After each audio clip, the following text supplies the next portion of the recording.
All right, welcome everyone. Welcome to Wild Apricot's Expert Webinar Series. Today we have Joe Waters with us. He's a leading expert in cause marketing, corporate partnerships, and fundraising. And Joe's going to teach us all about how we can build successful and lasting partnerships with our sponsors. So we're looking forward to that. And before we get started, I just want to introduce myself. My name is Lori Smith. I'm the community manager here at Wild Apricot. And on chat, you may have already heard from him, is Farhad Chiklawala.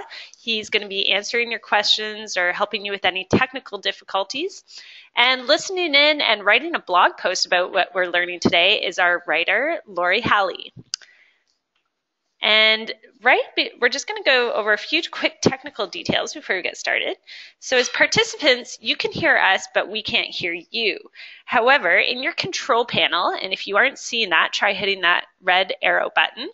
You're going to notice that you have a chat box, and we really encourage you to use this chat box to write your comments, thoughts, and questions. And I'll actually be reading those out loud during the webinar, so please don't be shy. We want this to be as interactive as possible, and we want to have your input so that Joe can respond to that. And for some of you who like Twitter, we already noticed Ali from Windsor has tweeted about our webinar. You can use Twitter. We'll be monitoring that as well. Just at Wild Apricot #webinar chat. So that's how you can use Twitter. And if you're having trouble hearing us, it tends to be on your computer or your speaker set or even your phone. Just dial up the volume. So it's very controllable from your own settings. Okay, and you can also let us know in the chat box and Farhad will help you out. And then finally, a lot of you ask if there will be a recording available. The answer is yes. We're going to send that out in an email tomorrow afternoon, along with any other announcements or anything else that we mentioned in the webinar. So don't worry, you'll be getting everything. All right, and without further ado, I would like to present Joe Waters. So Joe is a Massachusetts-based consultant who you will soon find out has a wicked Boston accent. He likes to emphasize that. And Joe's focus, as I mentioned, was building win-win partnerships, and he does this for nonprofits, associations, and businesses. He's a speaker, writer, consultant, and online trainer, and he actually has the web's leading #1 blog on cause marketing. So really, Joe's a great cause marketer, and he's going to tell us how that translates into sponsorship today. Joe's also the author of 3 books. So one of them we have on here, Fundraising with Businesses, that's on Amazon. But he's also written Cause Marketing for Dummies and QR Codes for Dummies. And he also has tons of publications in Fast Company, Huffington Post, Forbes Magazine, and many more. And he has a new podcast called Cause Talk Radio. So without further ado, I'd like to welcome Joe, and we're just going to make sure that he's on there with us. Joe, you there? I am. I'm here. Hi, Joe. Okay, great. I'm going to change presenter control over to you and welcome you to our webinar. Great. Nice to be here. Thanks so much for having me, Lori. You're welcome. And you are right. I do have a wicked Boston accent. You do, and it's great. We love it. Yeah, that's right. Well, we've trained you, too, on how to speak Boston in case you get any questions from people. So it's good for them to know anyways. There's another expert on the line. I'll try my best. Very good. All right. Well, let me get started, and I'll just tell you a little bit more about myself and the background of selfish giving. I've actually been writing selfish giving for what seems like a long time in the blogging world now, since 2004. Although, believe it or not, there were people back in like 1996, 97 blogging. So I guess in some ways I'm a newcomer, but in other ways I've been blogging for a long time. But one of the things I really encourage you to do is anything I talk about today, I would encourage you to write down those keywords that interest you and search for them on my blog, because with over 1,000 posts on my blog, I think there's a ton of information there for you, all sorts of learning. And if you're interested in kind of getting that in book form, you can obviously go to my last book, Fundraising with Businesses, or you can check out Cause Marketing for Dummies. And Lori is right that I do have a podcast, Cause Talk Radio, and that's also a great place to find out what's going on and to get more information about cause marketing and sponsorship. So I hope you'll check those resources out. And I got a couple other resources for you too that I'll mention during the webinar. What I wanted to get started with is, one of the things I always like to assure people when I start talking to them about sponsorship is my background is similar to your background. And what that means is, a lot of times you kind of get this great advice from people about whether it's social media or sponsorship or fundraising, but then they work for like these mega organizations. I remember years ago I was listening to a presentation from Livestrong, and they were saying, gee, somehow with Lance Armstrong and a $5 million budget and Nike involved in the event, somehow we made it work. And it was kind of like, of course you made it work. You had Lance Armstrong, you had all that money, and you had Nike involved. But one of the things I wanted to assure you that when it comes to win-win partnerships, specifically sponsorship, when you look at the great state of Massachusetts, the map that I have here, the red line that goes around the inner belt of Boston and what we call the greater Boston area, that's pretty much where I sold about 95% of my sponsorship. So like you, I like to think I'm pitching people and reaching out to people in a very small area. So I wanted to let people know that more than anything, I am a local sponsorship person and fundraiser. The other thing that people looking at that, they'd say, yeah, well, Joe, maybe you worked within Greater Boston, but you work for a children's hospital or an animal charity or something like that, something that was people would deeply connect with. Well, that's really not the truth at all, because I used to work for a safety net hospital. And for those of you who don't know the safety net hospitals, they kind of serve the poorest of the poor. In my case, it was working at Boston Medical Center. We had a couple names for it. People used to call it the gunshot hospital because that's where all the gunshot victims would go. And some people even kidded around and said that it was the hospital of the Holy Ghost, because that was the next thing you were going to see after you went through the emergency room. So it was a tough place to raise money for sponsorship dollars. A lot of the people that we were reaching out to, they had kind of a ambivalent feeling about where I worked, and they didn't get their care there either. So it made it kind of doubly difficult to raise money. But nevertheless, we were able to put together a successful win-win partnership program, and I'm going to explain to you how we did that. And I also wanted to show just how much this represented just in the area of sponsorship. In terms of the first year that I arrived and then how we grew it. And, one of the things you're going to notice here is that for the first 5 years, it's, we did well, but it really grew slowly. And it wasn't until that 6th year that things really started taking off in the area of sponsorship. Now, I used to do other things besides sponsorship. I did regular fundraising, I did cause marketing, but this is just in the sponsorship area. So I definitely have worked in a local area like you. I've worked for a challenging institution where it's difficult to raise money for. And despite that, I was able to raise the money in sponsorship. So that leads us to our kind of first question that we have here. What is sponsorship? So when we talk about how sponsorship works, it's really about a company writing a check, right, to a nonprofit, an organization, an association, a club, or what have you. And in exchange for that money, the company gets promotion through the organization's programs, events, what have you, all sorts of different things. Whatever your organization has that you consider sponsorable, this is how it would really work, right? In terms of the company donating, or I should say giving you a check, and then the nonprofit marketing the organization, the company, to their constituents. And a great example of this here in Boston is the Boston Marathon. And, the Boston Marathon is kind of interesting because it's both a nonprofit and an association. And, for many years, the Boston Marathon didn't have any type of sponsorship. And in the late 70s, early 80s, it was kind of struggling. And it wasn't until John Hancock gave the BAA, the Boston Athletic Association, a nice big check that would attract some of the greatest runners in the world to Boston, that the event really grew.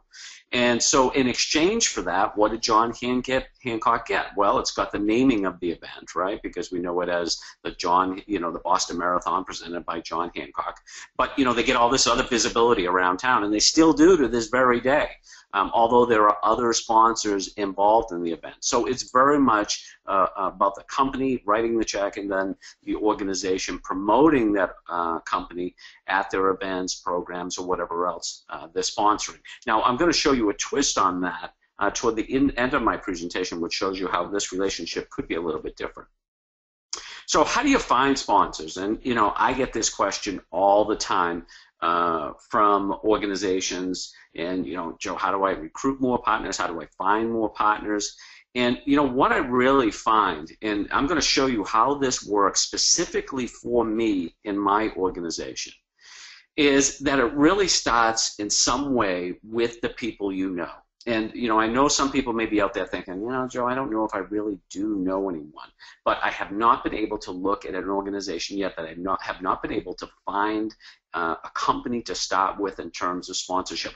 A lot of times it begins with an individual that you know that owns a company, and that's how you develop the initial relationships. Maybe it could be through a vendor, right?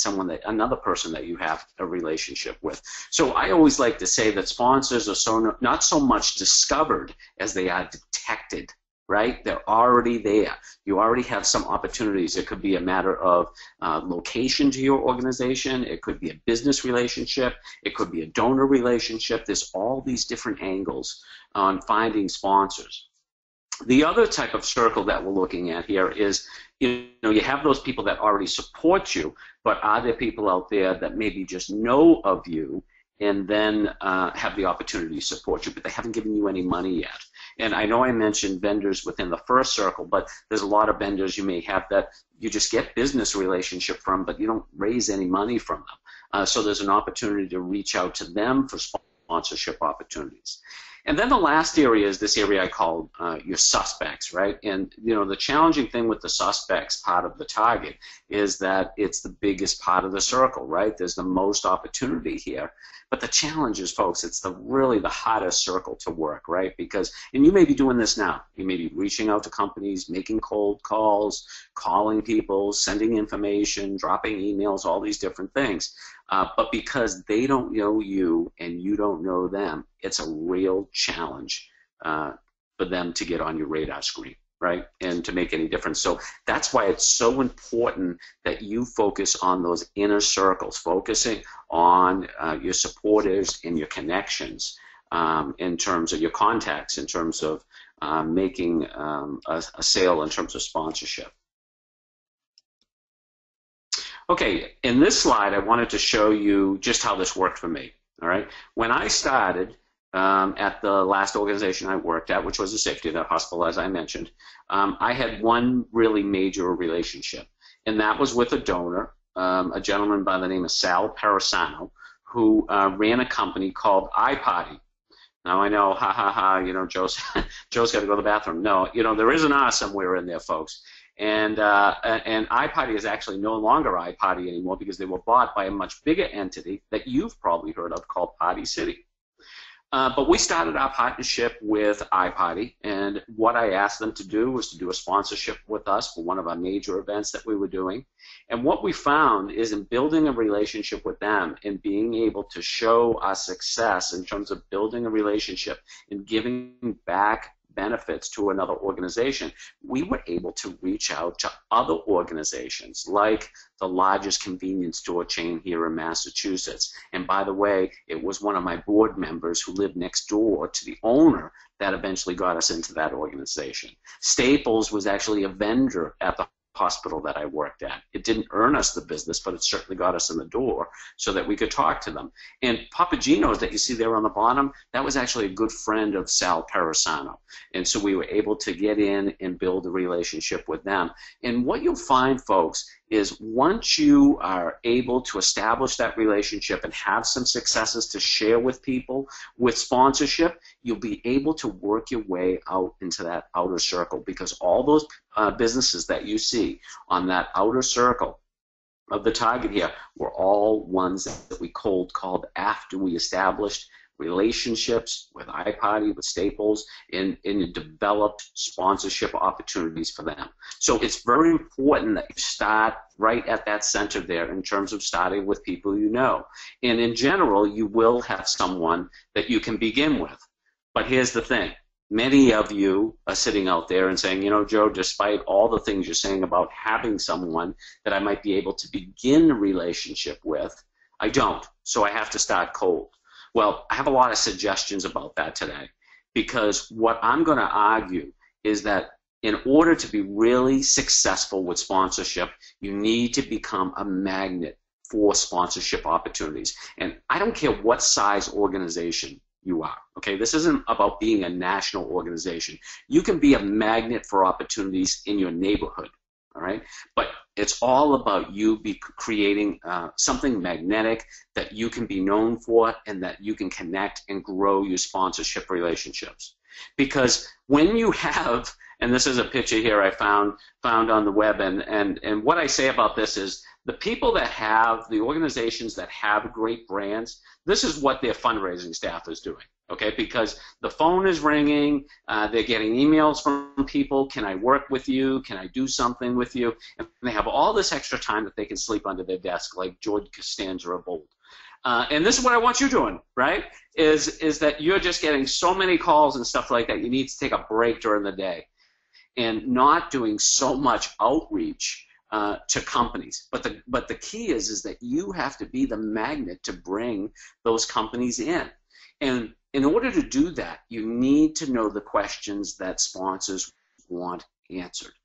And it begins with, what does every sponsor want? Every sponsor wants to know that their partnership with you is going to lead to something valuable for them, usually business, right?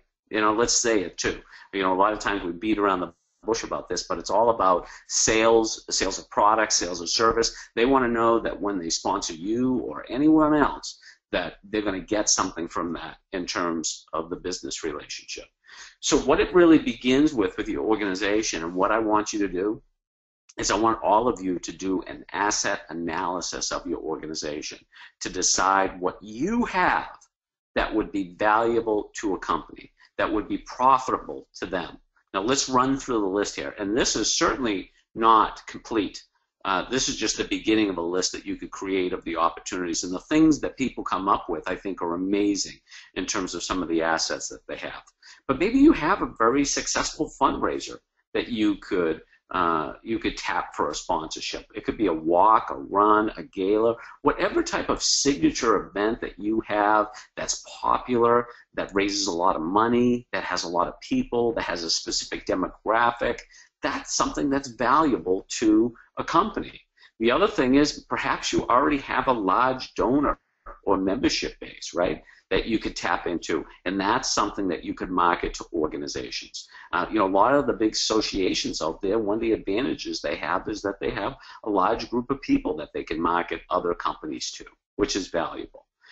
You know, one of the things, and we're going to talk about this more in the presentation, is, you know, having a large and engaged following on social media sites is becoming increasingly valuable for businesses, and something that they're definitely looking for from nonprofit partners. Because remember too, and organizational partners, remember, businesses are looking for organizations that have an army behind them. They want to know that you're going to be able to move the needle for them. The other thing is a targeted group of supporters. You know, never doubt the power of a very focused group. You know, it could be the National Association of Seams, you know, tailors or something like that for your organization. But the whole idea is that you're targeting a very specific niche that's valuable to businesses. And I don't care what you do. There's always a business that's going to be out there that's going to be interested in your audience. Just sometimes you need to look for it a little bit more. A large employee base. That was something that was really invaluable, you know, working at a hospital like I did. You know, we had 6,000 employees. I just came back not too long ago from Cleveland Clinic out in Ohio, and it blew my mind that they have almost 30,000 employees. That's an asset. That's something that you can use as a chit with business sponsors. A visible, busy, or sought-after building or location, and I'm not going to talk about that because I have a good example to show you about this, but never underestimate where your nonprofit may be located and what the asset is. In terms of, I know here in Boston there's a couple charities that are focused along the Charles River, which has, hundreds of thousands of visitors every year. And thinking about how they could tap into those on behalf of a company. A strong, well-recognized brand, and I'll have an example for that in a minute. Vendors that value their relationship. A strong emotional message. You can never doubt the power of something like that, whether you work with women, whether you work with children or animals, puppies, kitties, all those different things. A strong emotional message is something that's really powerful and something that's very attractive to a business. Let me give you 3 examples of this, okay? The first one is an event I used to do here in Boston called Halloween Town. And the value of this event to sponsors was that over a 2-day period, we had 15,000 people involved in this event. And we used to say that it attracted the 4-legged, 4-eyed monster, mothers with kids. And of course it was a Halloween event, but we had a lot of fun with this event. But this was attractive to sponsors. And ultimately we had dozens of sponsors for this particular event because they found the opportunity to get in front of this audience to be very valuable, even though it was just one weekend and it was only for one demographic right within the greater Boston area where we had the event. Nevertheless, we raised hundreds of thousands of dollars every year because of that. Another great example, and by the way, all these examples are from my hometown of Boston. Another great example is in Pine Street Inn, which is a homeless shelter in Boston, and right down the street from where I used to work. They have a very famous tower above their building, which you're seeing here, a very beautiful tower. It's actually modeled after a tower in Siena, Italy. And they had an executive one day that was traveling up the what's called Route 93 in Boston, which is kind of the main road in and out of the city, north and south. And they noticed that this building was very visible from the highway. And this person went to the inn and they said, you should really put some type of advertising on this tower. And they ended up raising millions and millions of dollars from wrapping this tower in advertising. You know what the great thing was too is they actually got to refurbish the tower and the building because of the advertising. But in this case, the asset was literally above their heads, right? Think about that. It's like, wow, it's like you got to just look up and see where the asset is. So, just like we had an asset in doing a Halloween event, they had an asset in the building that was right above them. And then the final Boston example I wanted to mention is many of you might be familiar with the Jimmy Fund, Dana-Farber Cancer Institute. One of the things that actually encouraged them to engage in sponsorship, more in sponsorship, and then leading into something else called cause marketing, is they did research back in the 90s and they found that they had 99% brand recognition in New England. So that was something that was powerful. That was an asset to them. So what each one of you have to do is you need to look at your organization and figure out what your assets are. What are those things that would be interesting to corporate partners? And it can be a variety of different things. And be creative and think about what people compliment you on or what makes you attractive to other organizations. The next thing I want to mention is about being awesome. And, is that one of the values in terms of why businesses will sponsor your organization is because you're a great organization and they want to be associated with you. And, this is something that is so key. In some ways it's hard to describe, but one of the things I encourage you to do is just think of the brands you love, just like I think of the brands I love and how those make you feel. And, why you buy their products from Apple or from Starbucks like I do. I'm obviously a big fan and love the brand of Boston and the Boston Red Sox, my own brand, Selfish Giving. How do they make you feel when you come into contact with them? That's what businesses want with you. They want to know that regardless of your size, regardless of what you do, that they are coming into contact with an awesome organization and an awesome sponsorship opportunity. So you really need to be mindful of that as you create these things and how you think about these things. And it really leads to what I say is that brands command. All right, that you're going to be successful. The way you're going to be successful with sponsorship is by having a brand that people can connect with, that they respect, that they admire. And let's look at the facts on this, right? This intersection of brand and sponsorship. On the one end, there's organizations that maybe have okay brands, like working at Boston Medical where I worked, it was a local hospital and stuff like that, a good brand, but not something as big as Make-A-Wish or St. Jude or No Kid Hungry, what have you. But we've all seen what's happened to organizations where brands struggle. Komen for the Cure and Live Strong. So when we think about the intersection with brand and sponsorship, is we want to tackle kind of the most important thing that you can do to improve your chances of getting a business partnership. And that's why every organization, in addition to looking at who they already work with and what their assets are, they should also be working on their brand. And a brand makes two promises. And I love this. It's from Jeff Brooks. He's a fundraising expert. Check out his stuff. It's fantastic. The first thing is every good brand has to have an impact. And you have to show that impact clearly and powerfully. Now, I believe that a lot of organizations out there, like the ones on this phone call, are having an impact. I'm not so sure that you're communicating that impact.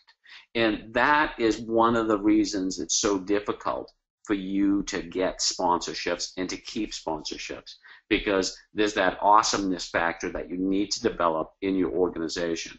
So while I can give you some tactical advice in terms of telling you to go and work with people that you've already done business with and such, it's kind of what Thoreau is saying here, right? In the sense like, those are all little things. We got to strike at the root, and the root is your brand and how do you build that.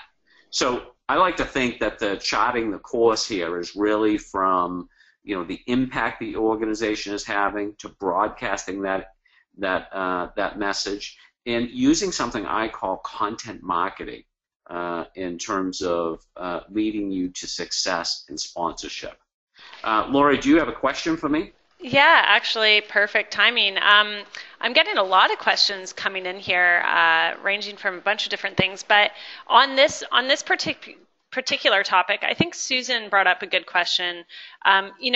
Establishing this brand and kind of selling yourself to a potential sponsor. How large of a donor base or number of supporters do you actually need for it to matter to a specific sponsor? Like, how big do you need to be?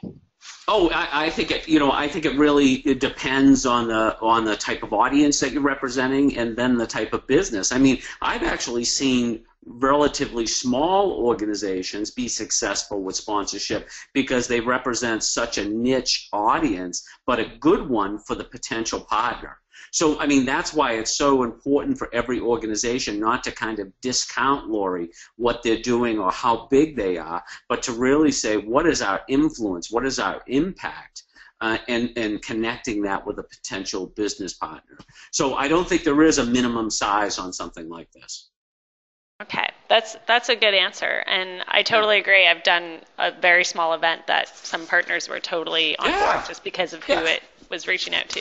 Yeah, and I think one of the things, Lori, is we all have to be realistic too. Is that not all of us are going to raise millions and millions of dollars or even hundreds of thousands of dollars from our sponsorship opportunities. Is that if you're a smaller organization and you're going to a business for a sponsorship, it could be several $100s, it could be several $1,000s. So just as people need to be aware of the opportunity, they also need to be realistic about what they can expect from it. Mm-hmm. And that brings me to another question. I'm just trying to locate it here. I think, so Paul Gray was asking, so I think this applies to this. If you're trying to get sponsors for your organization versus events, is there a big difference in how you would communicate that impact or how you'd approach that? Well, the easier thing, Paul, when it comes to events is it's often very clear about what a partner is getting when they sponsor an event. you know. And you know, the Halloween Town experience I had, Lori, was a good example of that, right? In the sense, like, okay, you know, this is the event, this is what you get, you know, it's something that's tangible and visible to you. When it comes to getting sponsors for your organization, I think the challenge is to be as specific and tangible as you can about what the benefit is to the organization. And you know, Paul, a lot of times too, in terms of the sponsors we recruited for my organization, we would try to get them into a yearly sponsorship package and then plug them into certain programs and events during the course of the year. Like it could be like a sponsorship at Halloween Town, and then maybe a foursome at our golf tournament. But then maybe it was something that we did a special drop to our employees about a service they had, and then we would have one fee for that during the course of the year. But that does reflect a little bit more of an advanced outlook on putting your sponsorships together, which not everyone is ready for. Right, and I think that probably gets into the details of those packages and how you lay out the benefits, right? Yeah, that's right.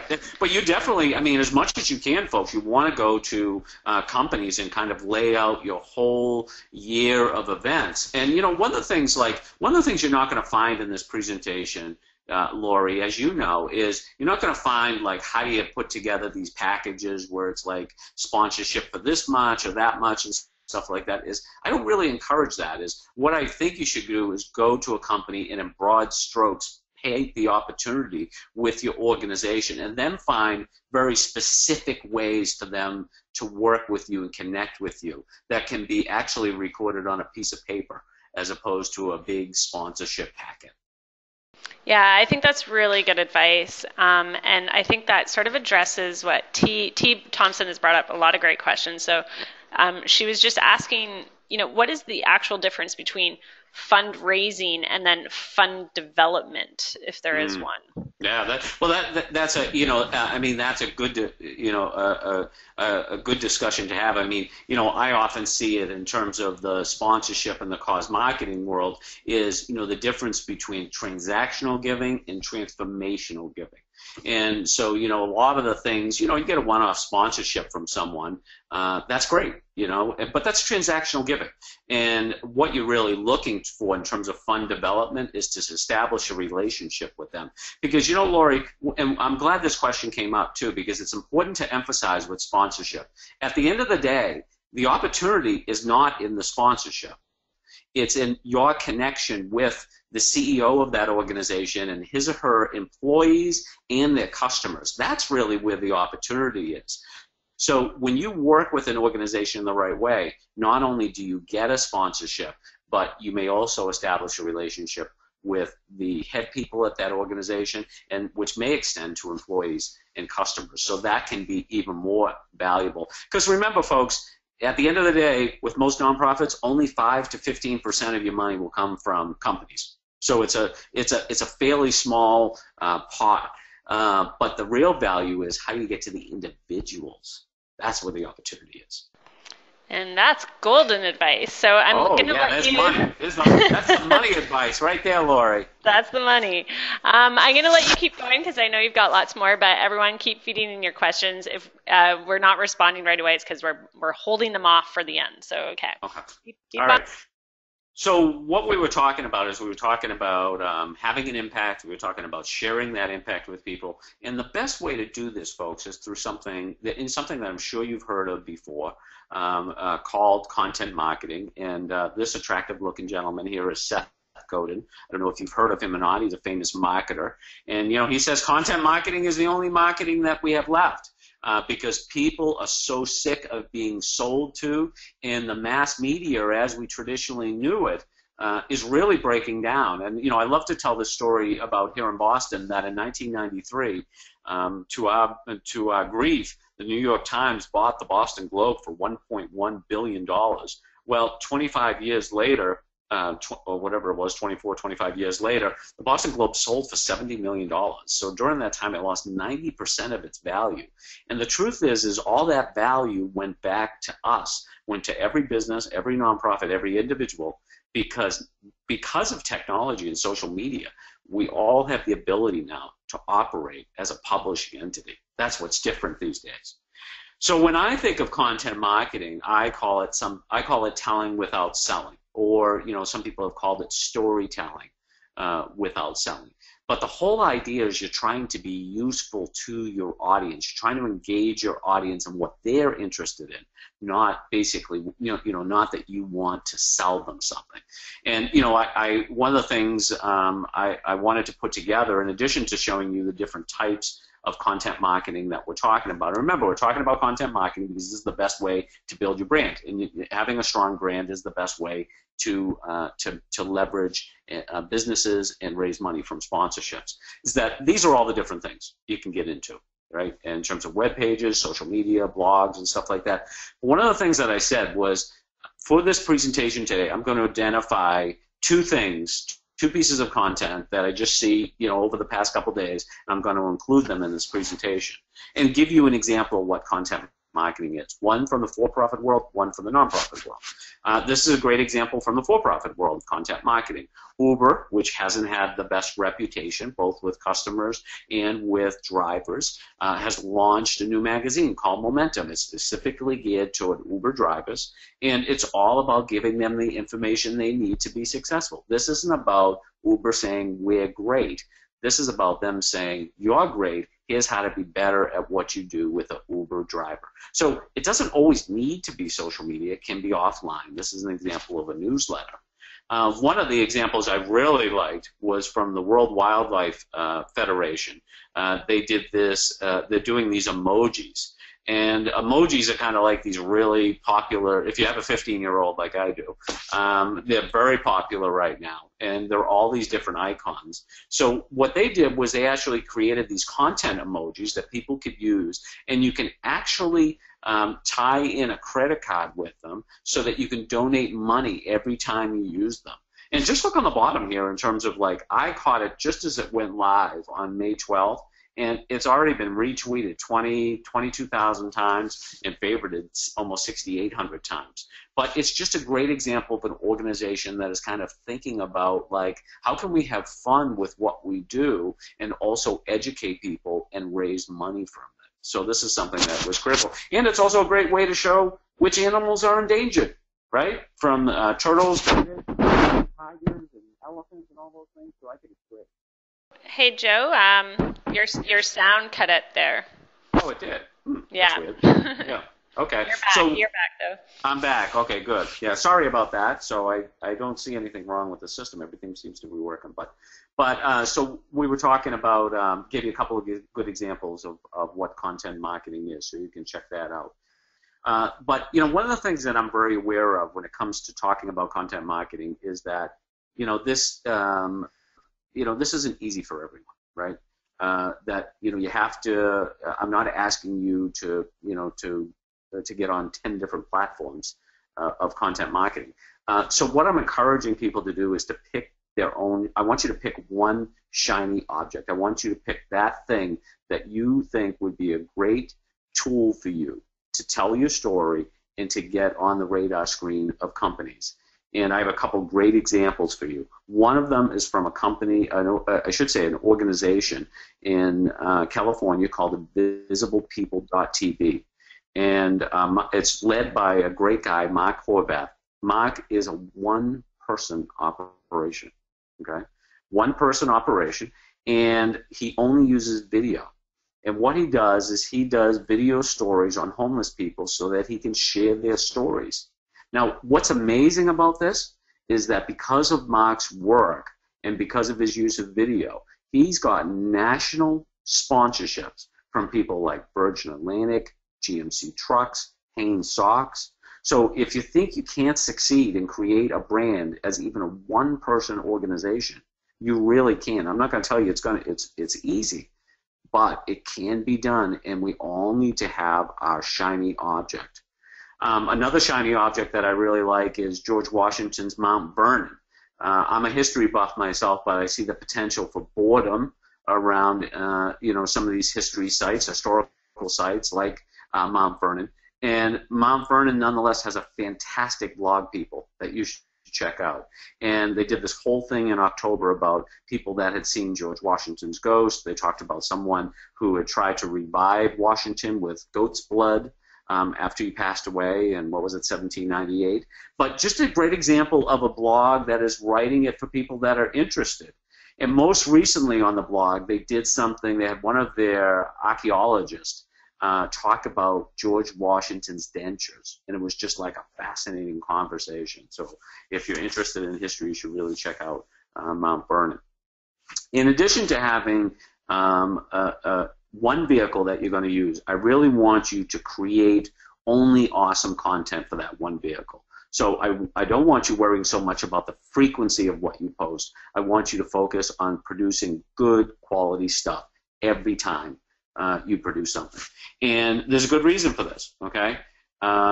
Because every 2 days we create as much content and information as was created the first 5,000 years of human history. Okay, think about that. Every 2 days. So there is a ton of content out there right now. That's why not only do we have to have the thing we're going to do, whether it's video or an email newsletter or social media sites or a blog, that one thing that you're going to do, you have to create only the very best content for that.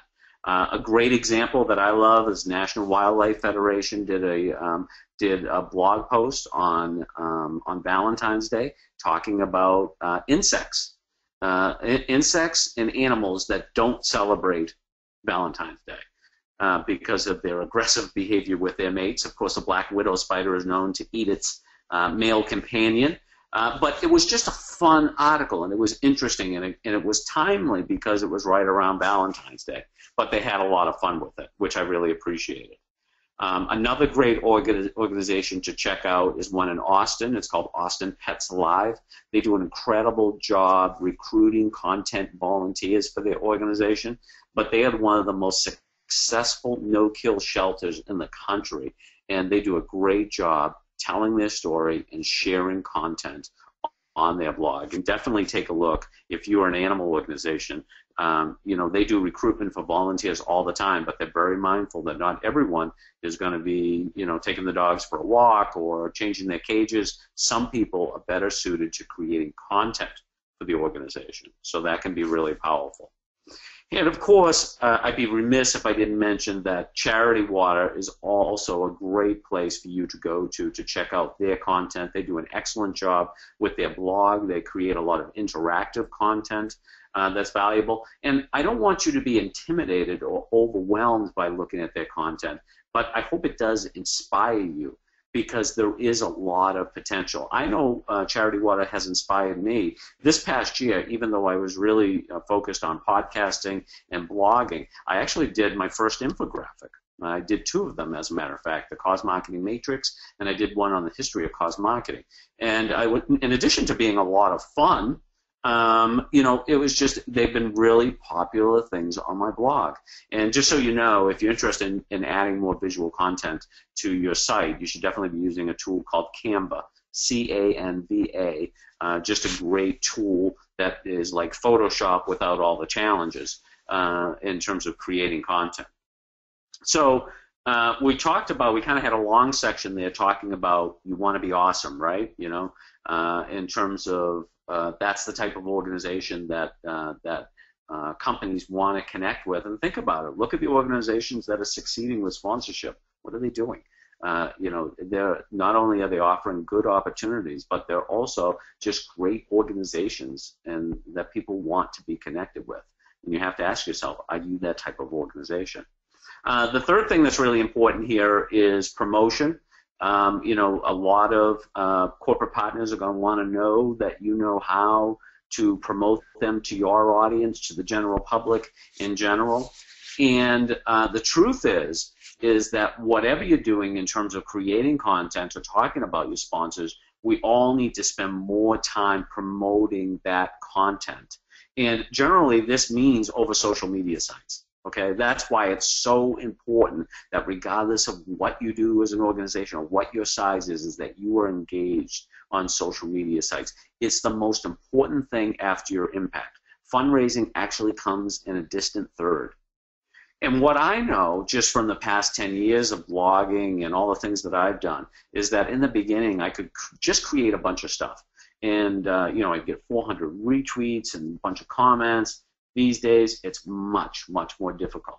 So I have a formula that I use: 30% creation, 70% promotion. So you definitely want to be keeping that in mind as you're creating content about your sponsors and sharing it with people. And I know this may be kind of confusing to look at, but it's something that we all need to learn more about. What owned media is. Owned media is your website, for example. Earned media is the media that people are saying nice things about you. They're retweets. They're people writing about you, asking you to write guest posts on their blog. And then, of course, social platforms are very key, which we just talked about in terms of Facebook and Twitter and Instagram. Don't be involved in all of them. Just pick the ones that work for you. What's your shiny object? And then the last point there is paid media. And I always emphasize this, folks, because Facebook is really important for a lot of you. But many of you know that if you're not paying for ads on your followers' pages, which is really critical in terms of your success. So, haven't talked about that. One of the things I wanted to emphasize in that section, we wanted to talk about the measurement in terms of promotion, which is really important. We want to talk about you being awesome so that you can become a magnet for opportunity. And then we also, in the beginning, talked about the asset analysis, right? You really highlighting the things about your organization that a company would be most interested in. So you've hopefully successfully engaged a company. And one of the things that I want to remind you of in terms of my experience is I found that there's three types of decision makers. And these are very simple, but I find them and I think it would be helpful to you. The first type of decision maker is the thinker. And what they're looking at is a lot of the analytical information. I'm a thinker, in terms of how I approach things. Okay, how much exposure am I going to get here? Lori, how many people are going to be on this call? What types of people are going to be on this call? I ask these questions. And some companies, with regard to your sponsorship, are going to ask those questions of you. So you have to be prepared for that. And generally, by talking to these people a little bit, you can find out how they think. So if they're a thinker, you want to give them lots of stats and figures and evidence and lots of good logical reasons why they should be involved in your organization. But what you'll find is you'll also run into CEOs and marketing people that are feelers, that they want to know about your organization, or they're connected much more emotionally to what they do. So there are two different types of people. Now the truth is we're usually a mix of all three of these that I'm going to mention today.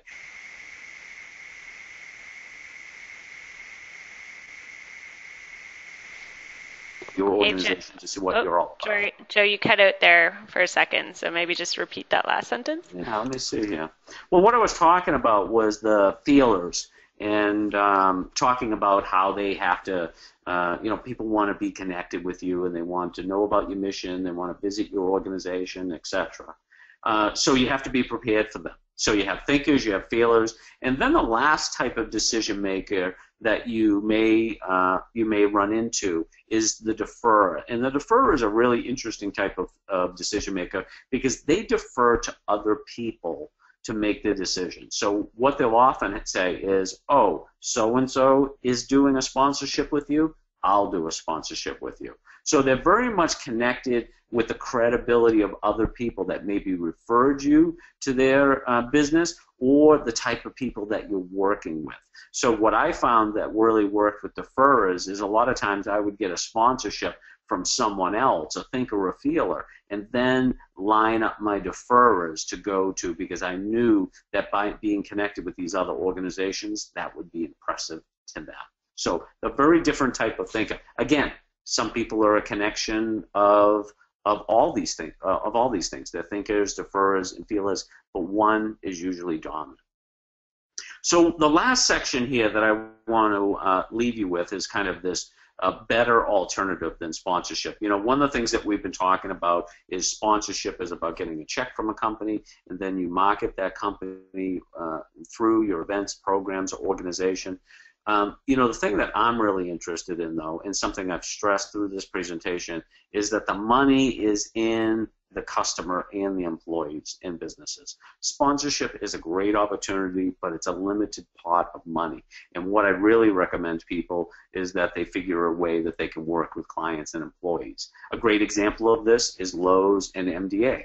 They raise tens of millions of dollars every year with one another because they do their signature Shamrock program in Lowe's stores, and you may have purchased a charity icon yourself. People buy it at the register for $1 or $2, and like I said, they raised millions of dollars with it. Kmart and St. Jude this past January raised $19 million with charity pinups, working through customers and employees. So what we're really talking about here is what I call cause marketing, and cause marketing is a partnership between a nonprofit and a for-profit for mutual profit. Okay, so it's a little bit different. And just to make sure you're clear on the understanding about what cause marketing is and how it's different, take a look at this, what we showed at the beginning in terms of a sponsor, in terms of a company working with a nonprofit on its events and programs. Well, it actually flips when you're dealing with cause marketing. The nonprofit works with the company, and then the company reaches out to their customers and their employees on behalf of the nonprofit.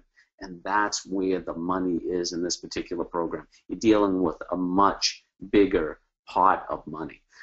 This is one of the infographics I created. I created this in Canva. I know you're all impressed. But what I did was I took the 40 fundraising strategies from my book and I plotted them in terms of return and then how easy they were to do. And you can see what I really think you should focus on in terms of opportunities in cause marketing are that upper right-hand corner, roundups, coupon books, charity pinups, donation boxes, those types of things. And when we talk about the most successful programs, we call them point of sale. You may be familiar with these. They're pinups, register programs, roundups, donation boxes. There's a lot of information on these on my site. But I'll also be in touch with you, one email to you, just giving you some more information about where you can learn more about these types of programs. But they are very successful. Cause Marketing Forum actually did a study in 2013. They looked at the top 60 programs in the United States, and they raised $360 million.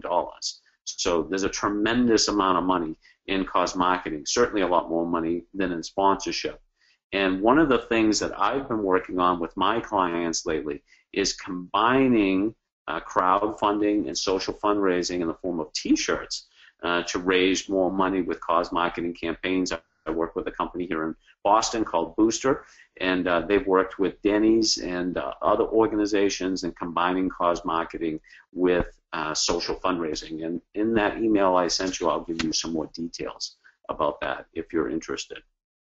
So in terms of growing your program, whether you're doing sponsorship or you're doing cause marketing, you should educate your partner, obviously, about your organization and what you do. The second thing is you definitely want to establish points of value.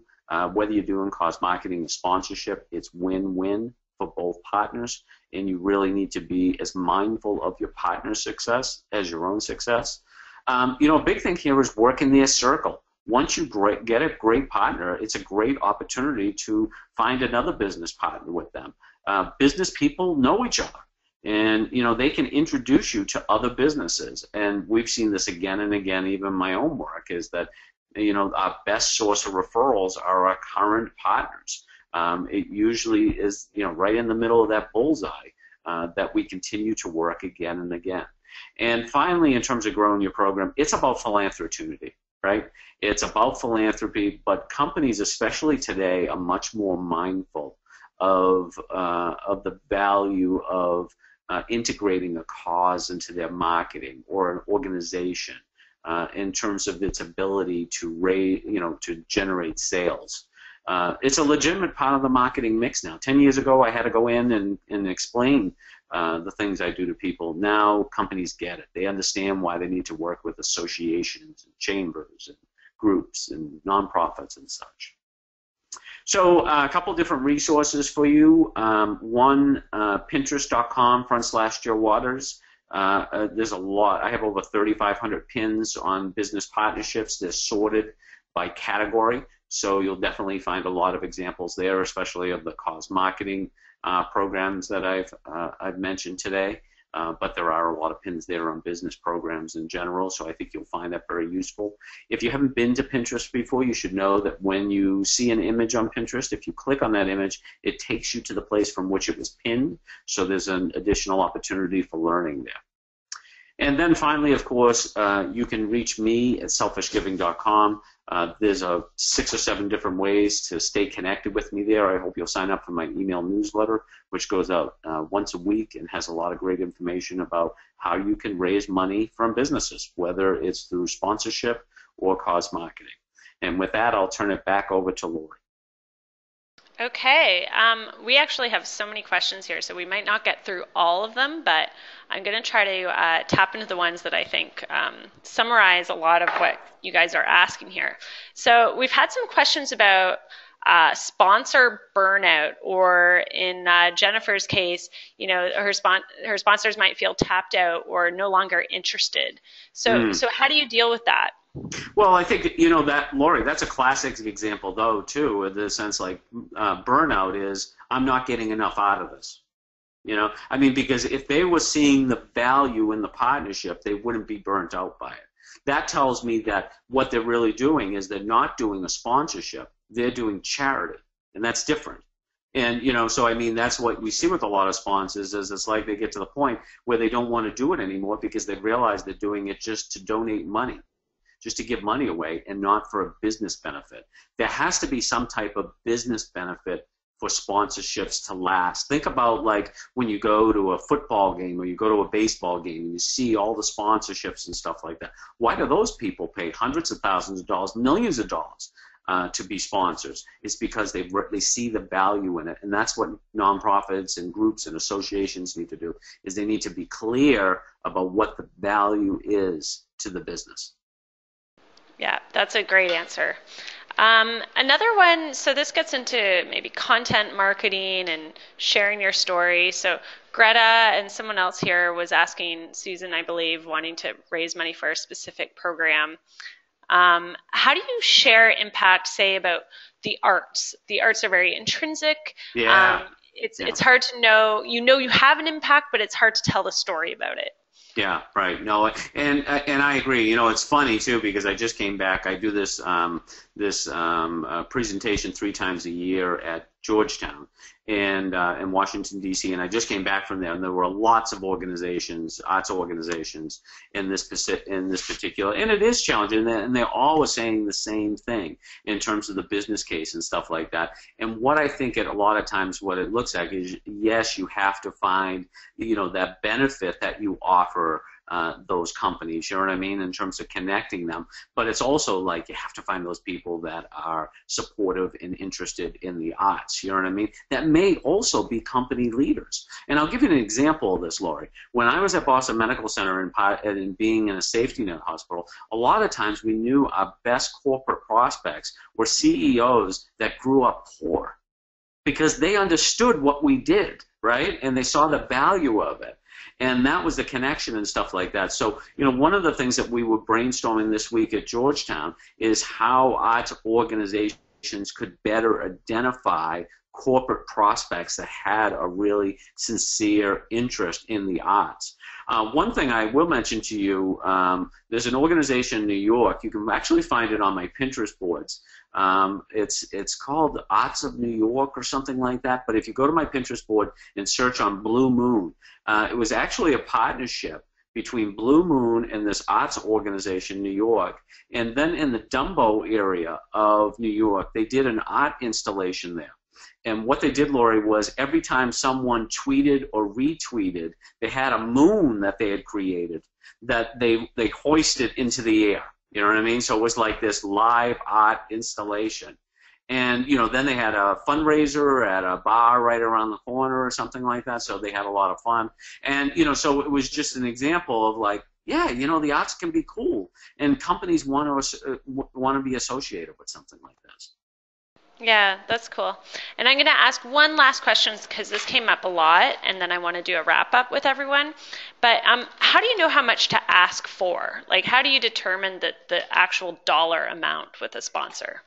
Well, that's a, that I think that's kind of individual. I realize, it's tempting in the beginning to set dollar amounts. I actually never set dollar amounts for my sponsorships and stuff like that. And I used to say it's not what they can. What I used to say is something like it's not how much, it's what they can afford. So it was always kind of like I was always looking for kind of like the highest price sponsorship. But I think it depends on the partnership. One of the things that you can do is you can benchmark other organizations in your area and find out what they're charging for sponsorship. That would be one way of doing it. But see, this is why it's so important too, Lori, to build your brand as an organization, because those are the organizations that really get top dollar on their sponsorship. Whether it's to a gala or a walk or what have you. And so you really need to focus on that in terms of building that. But I think benchmarking with other organizations in your area to find out what they're doing sponsorship at is probably not a bad start. Right, and I guess the branding comes in with content marketing, and Canva is a great tool. A lot of people are saying they use that. So yeah, I love it. I mean, like I said, I did my infographic, I did the Cosmo, and and see, people will find this too, Lori, is like visual is so much more powerful and stronger now than text in terms of getting people's attention, especially if you're dealing with millennials, people under the age of 35. People like you, Lori, kids, and they really prefer the visual over the text. So you definitely need to be comfortable with that medium. And many organizations know too that video is really the big area right now that everyone is focusing on. That's what I'm hearing, video. Yeah, but right. a lot of people, oops, sorry, I'm switching screens here. So a lot of people are saying, they don't have the time, but content can be really simple. Even your videos can be really simple. So there's lots of other questions here that maybe Joe will follow up with you, and we can answer some of them for those people, because there are some really good ones. And then Lori Halley, our blog writer, has been listening, and we have all the questions tracked. So we'll post a blog post maybe with the Q&A, so to make sure you get all those questions answered. So thanks everyone for joining us today, and thank you, Joe, for a great presentation. There's so many good insights there that I hope everyone took away. Mm-hmm. And I just want to show everyone before you're leaving, so you will get a recording of this webinar along with links, tools that we've mentioned like Canva. So you'll have everything in your email, and you can also find it on our community site, which I'm just going to show you quickly if I can get to it here. So if you go to wildapricot.com, we've just launched this new community section here, and that's where you're going to find our live expert webinars. So that's where you'll see Joe's from today. Coming up, we have one on June 24th on how to use your database to grow your memberships. So that's not as boring as it sounds. It's actually going to be really interesting. I'll bet you on that one. Yeah, maybe not as interesting as Joe's, but we're doing we're actually doing that one full Q&A style. So if you've ever wondered how to use your database, that's a good one. And you'll also find past recordings here. And I also just want to let people know that we do have this thing called a membership advisory group. Now that's peer-to-peer group learning sessions. So these are monthly calls, and we're going to continue this conversation. And I can tell by the amount of questions and the specific questions that you have that there's still a lot to be answered. So if you want to join us in this call on June 3rd, feel free to join us. And that's, again, it's not expert-based, unless, Joe, you want to join us. But we'll be talking, we'll be chatting and finding out what each other does. Like how do you implement this in real life, and what are some of the things that you do, and what are some of your challenges. So you can just join us, you just click on that will fill out a little form for you, and we'll send you the invite. So again, that's everything. And for those of you who are new to Wild Apricot, we encourage you to visit our site, try our product if you haven't. And if you're wondering what we are and what we do, we are having a live demo next week. That's Wednesday, May 27th at 3 p.m. We're going to do a live demo. You'll get a big overview of how the whole system works. So again, thank you for joining us. Have a wonderful afternoon. And I hope you've learned some great things on sponsorship today. And thanks again, Joe. You bet. Thank you. All right. Thanks, everyone. Bye. Have a great afternoon.